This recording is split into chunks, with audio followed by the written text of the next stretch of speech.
Hi friends, இப்போ நம்ம சக்திவேல் பார்க்க போகிறோம். சக்திவேலில் வந்துட்டு நம்ம வேலன் வந்து மாலையை கழட்டவே கூடாது முடிவு பண்ணிட்டாருங்க. அதனால அவங்க பெரிய அண்ணன் வந்து வாடா வந்து அடிடா வேலை அப்படின்னு சொல்லிட்டு இருக்கும்போது இவர் கிளம்பிட்டாரு. ஆஹா, இன்னைக்கு நம்ப மாட்டிக்கிட்டமேன்னு சொல்லிட்டு அவங்க அண்ணனை வச்சு உரிச்சு தள்ளிட்டாங்க. வேற லெவலில் இருந்து இந்த சீன் பார்க்க எத்தனை தடவை நம்ம தேனை போட்டு அடிச்சிருப்பீங்க. இந்த தடவை வாங்க இந்த வாயில் குத்து நெத்தியில் குத்துன்னு எல்லாரும் போட்டு கும்முன்னு கும்மிட்டாங்க. இந்த கூட்டத்தில் நம்மளும் ஒருத்தராக இருந்தால் நம்மளும் வேற லெவலில் கும்மிருப்போம். அது வேற விஷயம், பார்க்க ஹாப்பியாக இருந்தது.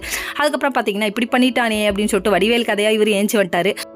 இதெல்லாம் முடிச்சுட்டு நம்ம வேலன் கிளம்பி வந்துட்டு இருக்கும்போது செல்வி வழியில் பிரச்சனையில் மாட்டிக்கிச்சிங்க. அதாவது ஃப்ரெண்டுன்னு நினச்சி பழகின பையன் எப்படி பண்ணிட்டானே அப்படின்னு சொல்லிட்டு கதறிட்டு இருக்கு. அந்த டைம் பார்த்து இதுக்கு நீ மாலையை கழட்டி ஆகணும்டா வேலா அப்படின்னு மனசாச்சு குறுகுறுன்னு இருக்க. அப்புறம் ஓடி போய் சாமி கோயிலில் வேண்டிக்கிட்டு மாலையை கழட்டிட்டு வச்சாரு பாருங்க பூசை. அப்படியே செம்மையாக ரவுண்டு கட்டி அடிச்சாரு.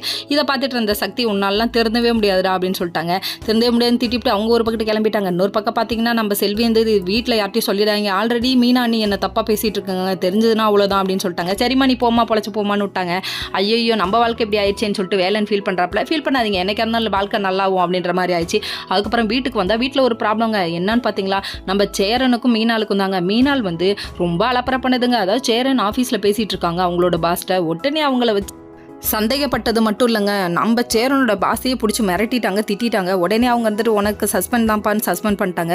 அதுக்கப்புறம் வீட்டில் சேரன் கோச்சிக்கிட்டு வீட்டுக்கு வர மீனாளுக்கு சிக்கல் சிவபதி கிட்ட பஞ்சாயத்தை வச்சுட்டாங்க. இதுக்கப்புறம் என்ன நடக்க போகுது அட்வைஸ் பண்ணி அனுப்ப போகிறாங்க. ஓகே ஃப்ரெண்ட்ஸ், நெக்ஸ்ட் வீடியோவில் பார்ப்போம்.